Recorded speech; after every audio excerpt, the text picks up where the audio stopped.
ബീഹാറിൽ NDA മന്ത്രിസഭ അധികാരമേറ്റു. മുഖ്യമന്ത്രിയായി നിതീഷ് കുമാറിനോടൊപ്പം 9 മന്ത്രിമാർ കൂടി സത്യപ്രതിജ്ഞ ചെയ്തു. സാമ്രാട്ട് ചൗധരിയും വിജയ് സിൻഹയുമാണ് ഉപമുഖ്യമന്ത്രിമാരായത്.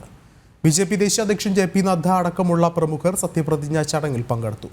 അതേസമയം NDAയുടെ ഭാഗമായ നിതീഷ് കുമാറിനെ അഭിനന്ദിച്ച പ്രധാനമന്ത്രി ബീഹാറിന് കൂടുതൽ വികസന പദ്ധതികളും വാഗ്ദാനം ചെയ്തു.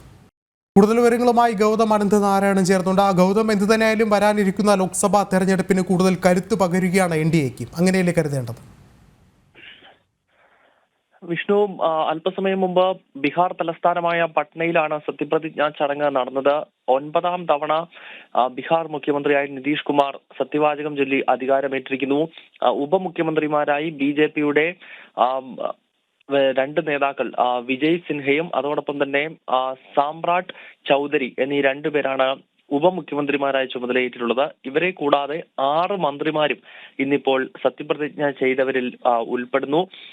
നിതീഷ് കുമാർ 2000-ലാണ് ആദ്യമായി ബീഹാറിന്റെ മുഖ്യമന്ത്രിയായി ചുമതലയേൽക്കുന്നത്. അതിനുശേഷം പിന്നീട് അദ്ദേഹം 2005-ലും 2010-ലും 2015-ലും നടന്ന നിയമസഭാ തെരഞ്ഞെടുപ്പുകളിൽ വിജയിച്ചു. 2020-ലെ നിയമസഭാ തെരഞ്ഞെടുപ്പിലും നിതീഷ് കുമാർ തന്നെയാണ് അധികാരത്തിലെത്തിയത്. അങ്ങനെ 2005 മുതൽ തുടർച്ചയായി ബീഹാർ മുഖ്യമന്ത്രിയാകും. ചില ഘട്ടങ്ങളിൽ മാത്രമാണ് ചെറിയ കാലയളവിലേക്കെങ്കിലും മറ്റ് നേതാക്കൾ മുഖ്യമന്ത്രി സ്ഥാനത്ത് എത്തിയിട്ടുള്ളത്. അങ്ങനെ അത്രത്തോളം അനുഭവ സമ്പത്തുള്ള നിതീഷ് കുമാറിന്റെ സാന്നിധ്യം തീർച്ചയായും NDAയെ സംബന്ധിച്ചിടത്തോളം കരുത്ത് പകരുന്നതാണ്. പ്രത്യേകിച്ച് ലോക്സഭാ തെരഞ്ഞെടുപ്പ് പടിവാതിക്കൽ എത്തി നിൽക്കുന്ന പശ്ചാത്തലത്തിൽ ബീഹാർ പോലെ 40 ലോക്സഭാ മണ്ഡലങ്ങളുള്ള ഒരു സംസ്ഥാനത്ത് നിതീഷ് കുമാറിന്റെ NDAയിലേക്കുള്ള പ്രവേശനം NDAയെ സംബന്ധിച്ചിടത്തോളം ദേശീയ തലത്തിൽ തന്നെ കരുത്ത് പകരും. വിഷ്ണു, ഗൗതം, ഒരു കാര്യം കൂടി എടുത്തു പറയേണ്ടത്, ഒരുപക്ഷെ മുൻപ് പ്രധാനമന്ത്രി നരേന്ദ്രമോദി സൂചിപ്പിച്ചതുപോലെ തന്നെ ഇത്തരത്തിൽ ഡബിൾ എഞ്ചിൻ സർക്കാർ അധികാരത്തിൽ വരുമ്പോൾ ബീഹാറിൽ അത് കൂടുതൽ വികസന നേട്ടത്തിന് കൂടെ കാരണമാകുമെന്ന് അദ്ദേഹം പറഞ്ഞിരുന്നു. ഇപ്പോൾ അദ്ദേഹം തന്നെ, പ്രധാനമന്ത്രി തന്നെ നിതീഷ് കുമാറിനെ അഭിനന്ദിച്ചതോടൊപ്പം തന്നെ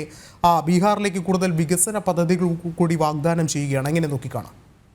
വിഷ്ണു, നിലവിൽ ബീഹാറിന് വലിയ പരിഗണനയാണ് കേന്ദ്ര സർക്കാർ എല്ലാ സംസ്ഥാനങ്ങൾക്കും നൽകുന്ന പോലെ ബീഹാറിനും വലിയ പരിഗണന നൽകുന്നുണ്ട്. പ്രത്യേകിച്ച് ഈ ബീഹാറിനെ സംബന്ധിച്ച് നമുക്കറിയാം, മുൻപ് ലാലു പ്രസാദ് യാദവിന്റെ നേതൃത്വത്തിലുള്ള ഭരണകൂടം അധികാരത്തിലിരിക്കുമ്പോഴാണ് ജംഗിൾ രാജ് എന്നൊക്കെയുള്ള വിമർശനം ആ സംസ്ഥാനത്തിന് നേരെ ഉയർന്നു വന്നിട്ടുള്ളത്. ക്രമസമാധാന നിലയിൽ വളരെ പിന്നോക്കം നിന്ന സംസ്ഥാനമായിരുന്നു.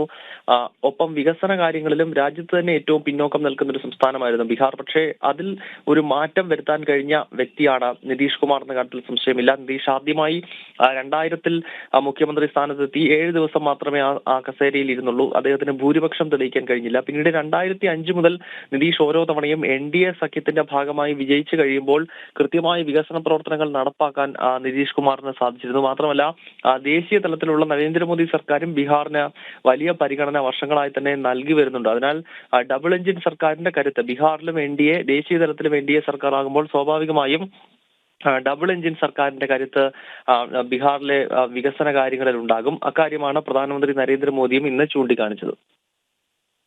ബീഹാറിൽ NDA സർക്കാർ അധികാരമേറ്റിരിക്കുകയാണ്. മുഖ്യമന്ത്രിയായി നിതീഷ് കുമാറും ഒപ്പം 9 മന്ത്രിമാർ കൂടി സത്യപ്രതിജ്ഞ ചെയ്തു. സാമ്രാട്ട് ചൗധരിയും വിജയ് സിൻഹയുമാണ് ഉപമുഖ്യമന്ത്രിമാരായത്. BJP ദേശീയ അധ്യക്ഷൻ JP നദ്ദ അടക്കമുള്ള പ്രമുഖരും സത്യപ്രതിജ്ഞാ ചടങ്ങിൽ പങ്കെടുത്തു. ഒപ്പം തന്നെ NDAയുടെ ഭാഗമായ നിതീഷ് കുമാറിനെ അഭിനന്ദിച്ച പ്രധാനമന്ത്രിയും രംഗത്തെത്തി. ബീഹാറിന് കൂടുതൽ വികസന പദ്ധതികളും പ്രധാനമന്ത്രി വാഗ്ദാനം ചെയ്തു. ഗൗതമാണ് വിശദമായ റിപ്പോർട്ടുകൾ പങ്കുവച്ചത്.